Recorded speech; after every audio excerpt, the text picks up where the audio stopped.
Welcome back সবাইকে। আজ আমি নো গেম নো লাভের এপিসোড 4 এক্সপ্লেন করব। তো চলো শুরু করা যাক। তো এপিসোড শুরু হয় কিছু বছর আগে জায়নের স্কুল লাইফ থেকে। জায়ন পানিশমেন্ট পেয়ে বাইরে বসে থাকলে হাজুন সেখানে আসে আর সেও পানিশমেন্ট পাওয়ার জন্য তার পাশেই বসে পড়ে। জায়নের এভাবে বসে থাকতে অসুবিধা হচ্ছে দেখে হাজুন তার নিজের ব্লেজার জায়নকে দেয় আর জায়নের হাতের কাগজটা নিয়ে বলে এভাবে তারা দুজনেই কিছুক্ষণ করে রেস্ট পেতে পারে। এই দেখে জায়ন খুশি হয়। তখনই সেখানে হেয়ং আসে আর তাকে দেখে জায়ন বিরক্ত হলে হাজুন জানতে চায় সে মেয়েটাকে কি করে চিনলো। এতে জায়ন বলে ও তার ফস্টার মমের মেয়ে। এই শুনে হাজুন বলে তাও ভালো, এরকম মেয়ে তোমার আসল বোন না। এই বলে সে স্মাইল করলে জায়ন হা করে তার দিকে তাকিয়ে থাকে। অন্যদিকে টিচার হেয়ং এর গেট আপ দেখে বিরক্ত হয়। সে হেয়ংকে জানায় জায়ন তো ক্লাসে মন দেয় না। এই শুনে হেয়ং অবাক হয়ে বলে কিন্তু বাড়িতে তো সবসময় লেখালেখি করে। টিচার বলে ও যেন গল্প লেখা বাদ দিয়ে পড়াশোনায় মন দেয়, কারণ এসব করে সে রোজগার করতে পারবে না। এই শুনে হেয়ং বলে হতেই তো পারে ওর লেখাগুলো 10 বছর পর বেস্ট সেলার হয়ে গেল। এই শুনে টিচার হাসলেও হেয়ং বলে হতেই তো পারে জায়ন ফিউচারে বড় অথার হয়ে গেল, তাই আপনার উচিত ওকে উৎসাহ দেওয়া। এদিকে জায়ন এক মনে এসব শুনতে থাকে।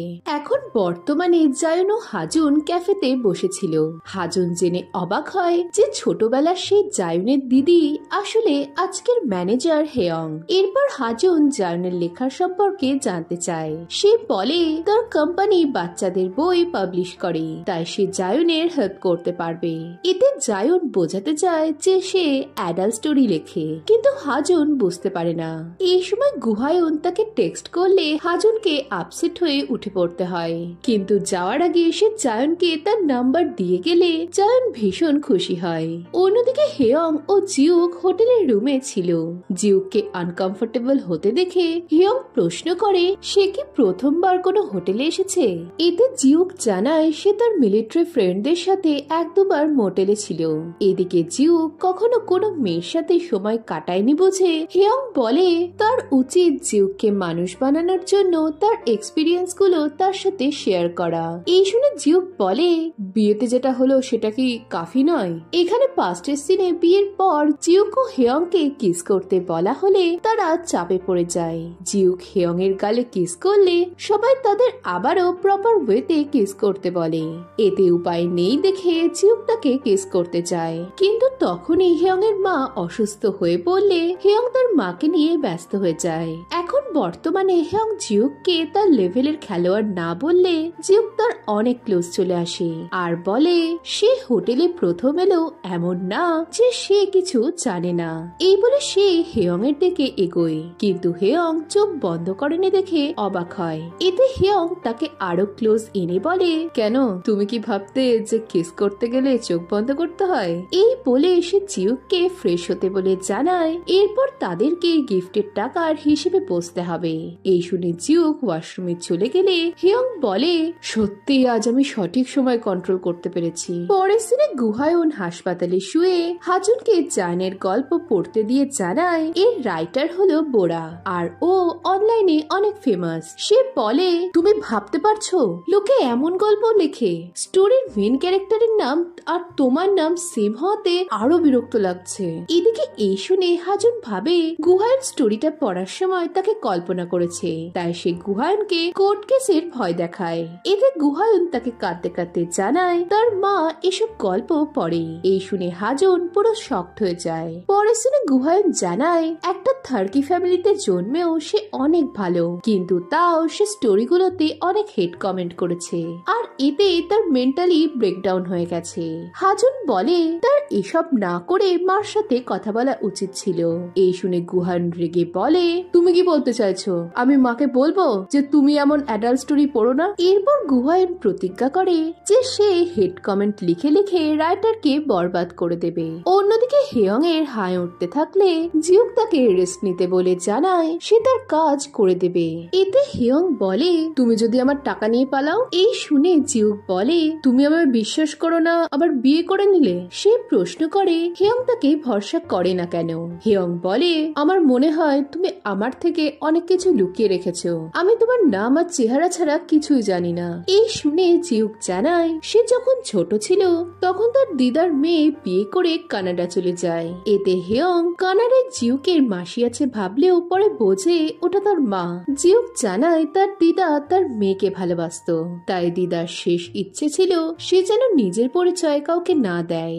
নেক্সট সিনে জায়নকে তার এডিটর জানায় কেউ তাদের সব স্টোরিতে হেড কমেন্ট করে যাচ্ছে, তাই জায়ন যেন এই বিষয়টা নিয়ে চিন্তা না করে।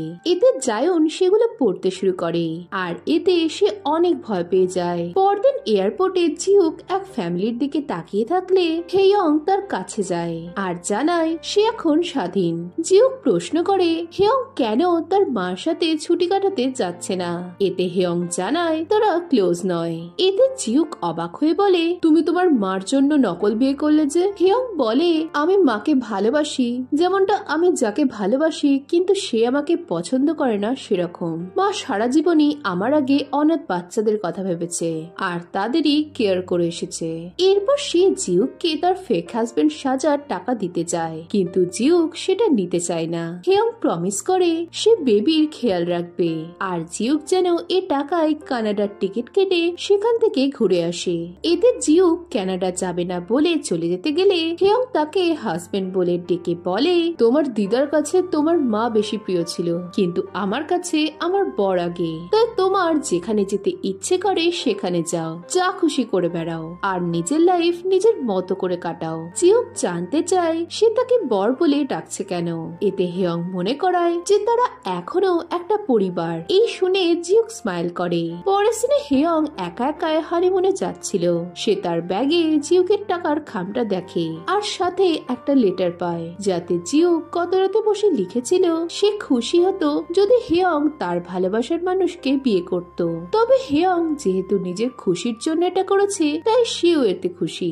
এটা পড়ে হেয়ং স্মাইল করে। এরপর 3 মাস কেটে যায়। হেয়ং এখন কন্টেস্ট জিতে ফেলেছিল আর আন এতে সেকেন্ড আসে। হেয়ং বলে আমার প্রপোজাল চুরি করে সেকেন্ড হয়ে তোমার কেমন লাগছে। আন তাকে ভেবেচিন্তে কথা বলতে বললে হেয়ং জানায় সে এখন আর পুরনো হেয়ং নেই। এই বলে সে চলে যায়। পরের সিনে জায়ন অডিও ড্রামার জন্য সাইন করে। এরপর যাওয়ার সময় এডিটর জায়নকে জানায় লয়ার হেটারকে কোর্টের পেপার পাঠাবে। এতে জায়ন বলে সে সেটেলমেন্ট বা ক্ষমা কোনোটাই করবে না। অন্যদিকে ফগিউ রেগেমেগে অফিস এসে গুহানকে মারতে শুরু করে। তার পিছু পিছু সিওনা এসে হাজুনকে বলে সে যেন গুহায়নের আজকে সব মিটিং ক্যান্সেল করে দেয়। এদিকে গুহায়নকে মার খেতে দেখে হাজুন অনেক শান্তি পায়। এদিকে ফগিউ কোর্টের পেপারের জন্য অনেক রেগেছিল। সে এটা জলদি সেটেল করতে বলে জানায় যদি তার নাম নিউজে জানাজানি হয় তবে সে তাকে কোম্পানি থেকে বের করে দেবে।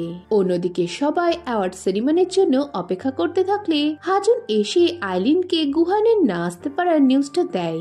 এটা শুনে হেয়ং ভীষণ হতাশ হয় আর তার অবস্থা দেখে আন মজা পায়। পরের সিনে সকলে সেলিব্রেশনে যায়। সবাই আনকে নিয়ে আলোচনা করতে থাকলে মিস কং হেয়ংকে উৎসাহ দেয়। সে জিউককে এখানে ডাকতে বললে হেয়ং ঘাবড়ে যায়। মিস কং বলে তার সাকসেসের 20% জিউকের হাত রয়েছে, কারণ তার সাথে বিয়ে না হলে হেয়ং কন্টেস্টে অ্যাপ্লাই করতে পারত না। হেয়ং জানায় তার বর কানাডা গেছে তার প্যারেন্টসদের সাথে দেখা করতে।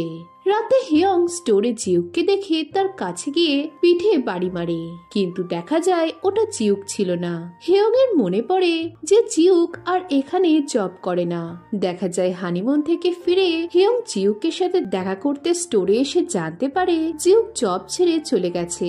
এতে হেয়ং আপসেট হয়ে যেতে শুরু করলে স্টোরে ছেলেটা তার নাম দেখে জানায় তার নামে একটা পার্সেল এসেছে। এরপর থেকে হেয়ং জিউককে কন্ট্যাক্ট করার অনেক চেষ্টা করে করে কিন্তু তার খোঁজ পায় না। এদিকে জিউক তখন হেয়ং এর মার কাছে ছিল। পরদিন হেয়ং ঘুম থেকে উঠে বেবি ঘর তছনছ করেছে দেখে ভীষণ বিরক্ত হয়। সে বেবি আর জিউকের নাম বিড়বিড় করতে থাকলে যা বলে সে আর খাবার না দিলে বিড়ালটাও আশা ছেড়ে দেবে। এরপর সে জিউকের বিষয়ে জানতে চাইলে হেয়ং বিরক্ত হয়ে বলে ওর কথা বলো না, এয়ারপোর্টে দুজনকে বাই বলার পর ও যে কোথায় চলে গেল জানি না, এমনকি ও আমার কলেরও উত্তর দেয় না। এই সময় জায়ুন সেজেগুজে তাদের সামনে এলে চা ও হেয়ং ঘাবড়ে যায়। চা জানতে চায় সে এভাবে কোথায় যাচ্ছে। এতে জায়ুন আসল বিষয়টা তাদের থেকে লুকিয়ে যায়। নেক্সট সিনে কুহায়ুন তার পরিচয় লুকোনোর জন্য সাধারণ লোকের মতো পোশাক পরে পুলিশ স্টেশন আসে। হাজুন তাকে বেরোজগার লুজারের মতো দেখতে লাগছে বললে কুহায়ুন জানতে চায় এসবের কি সত্যি কোনো দরকার ছিল। এতে হাজুন তাকে মনে করায় তার পরিচয় জানাজানি হলে সিও তাকে কোম্পানি থেকে বের করে দেবে। হাজুন বলে সে যেন পুলিশের সামনে গিয়ে একটু কেঁদে সরি বলে দেয়। এই বলে সে গাড়ি নিয়ে পালায়। পরের সিনে পুলিশ হেড কমেন্ট করার জন্য গুহানকে বকা দেয় আর তাকে দিয়ে তার লেখা কমেন্ট গুলো পড়ায়। আর এসব পড়তে গিয়ে গুহানের নিজেরই লজ্জা লাগে। এদিকে দূর থেকে জায়ুন গুহানকে দেখে রাগে ফুঁসতে থাকে। পরের সিনে গুহান বাইরে এসে হাজুনকে দেখতে না পেয়ে তার উপর চিৎকার করতে থাকে। আর দূর থেকে জায়ুন তার ভিডিও বানায় যাতে তার হেটারকে সে বরবাদ করতে পারে। এই ভেবে সে গুহানকে ধাক্কা মারতে যায় কিন্তু এতে সে নিজেই উল্টে পড়ে। এদিকে এই দেখে গুহায়ুন তার হেল্প করতে চায় কিন্তু তখনই জায়ুনের ফোনে তার এডিটরের মেসেজ আসলে গুহায়ুন সেটা দেখে বুঝে যায় যে জায়ুনই সে রাইটার। এদিকে এতে জায়ুন ভয় পেয়ে ফোনটা না নিয়ে পালিয়ে যায়। নেক্সট সিনে সে হেয়ংকে কল করলে সে তখনই থানার সামনে যায় আর তখনই গুহায়ুনকে এভাবে আসতে দেখে অবাক হয়ে প্রেসিডেন্ট বলে ডাকলে গুহায়ুন এড়িয়ে যেতে চায় কিন্তু তখনই হাজুন ডেকে ফেললে গুহান শেষমেশ ধরা পড়ে যায়। এরপর হেয়ং গুহানকে নিজের পরিচয় দিলে গুহান তাকে উইনার বলে চিনতে পারে। পরের সিনে হেয়ং জায়নের তাকে কিছু না জানানোর জন্য বকা দেয়। জায়ন বলে তার হেটারকে দেখে তার ভালো মানুষ বলে মনে হয়েছে কারণ লোকটা তার হেল্প করতে এসেছিল কিন্তু এরাই আবার অনলাইনে গিয়ে হেড কমেন্ট লেখে আর এই ব্যাপারটাই তার ভয় লাগে। রাতে জিউকের কাছে একটা লোক আসলে জিউক অবাক হয়। পরদিন হেয়ং তার টিমের সাথে তাদের নিউ অফিস সাজাতে থাকে। এতে সে অনেক খুশি ছিল। অন্যদিকে গুহানের মনে বারবার জায়নের কথাই ঘুরছিল। এমন সময় হাজুন রুমে আসলে গুহান জানতে পারে যে হাজুন তার এক ফ্রেন্ডের সাথে দেখা করতে যাবে। হাজুন চলে গেলে গুহানের মনে কিউরিওসিটি জাগে তাই সে হাজুনের পিছু নেয় আর দেখে যে হাজুনের ফ্রেন্ড রাইটার বোরা। অন্যদিকে হেয়ং কফি নিয়ে অফিসে এলে নিউ জয়নিংদের মধ্যে জিউককে দেখে আর তাকে দেখে হেয়ং পুরো অবাক হয়ে যায়। জিউক বলে আমি তোমায় অনেক মিস করেছি ম্যাডাম। আর এর সাথে এপিসোড 4 শেষ হয়। এখন এরপর কি হবে জানতে হলে ভিডিওটাতে লাইক ও কমেন্ট করো আর নতুন হলে চ্যানেলটা সাবস্ক্রাইব করে দাও। তো দেখা হচ্ছে নেক্সট ভিডিওতে। বাই।